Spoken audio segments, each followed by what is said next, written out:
أعوذ بالله من الشيطان الرجيم بسم الله الرحمن الرحيم قال النبي صلى الله عليه وسلم المسلم من سلم المسلمون من لسانه ويده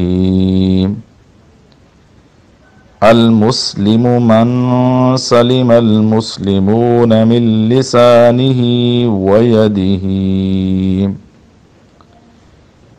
اللہ کے رسول صلی اللہ علیہ وسلم کا ارشاد گرامی ہے، مسلمان تو وہی ہے جس کی زبان اور ہاتھ کی ایذا سے مسلمان محفوظ رہیں۔ مسلمان تو وہی ہے جس کی زبان اور ہاتھ کی ایذا سے دوسرے مسلمان محفوظ رہیں۔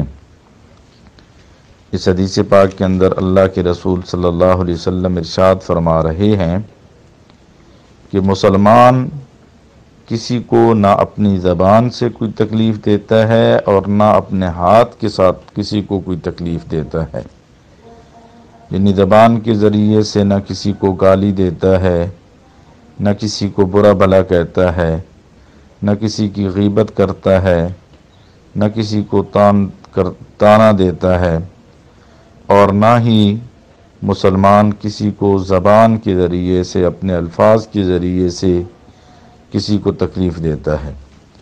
اسی طرح ہاتھ کے ذریعے سے بھی کسی پر کوئی ظلم نہیں کرتا اور نہ ہاتھ کے ذریعے سے کسی کو تکلیف دیتا ہے۔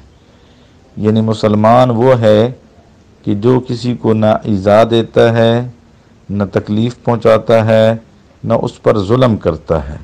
یہ مسلمان کا شیوہ ہے۔ نعم الجلیس مدى حیاتک اعوذ باللہ من الشیطان الرجیم بسم اللہ الرحمن الرحیم قال النبی صلی اللہ علیہ وسلم المسلم من سلم المسلمون من لسانه ويده المسلم من سلم المسلمون من لسانه ويده۔ اللہ کے رسول صلی اللہ علیہ وسلم کا ارشاد گرامی ہے، مسلمان تو وہی ہے جس کی زبان اور ہاتھ کی ایذا سے مسلمان محفوظ رہیں۔ مسلمان تو وہی ہے جس کی زبان اور ہاتھ کی ایذا سے دوسرے مسلمان محفوظ رہیں۔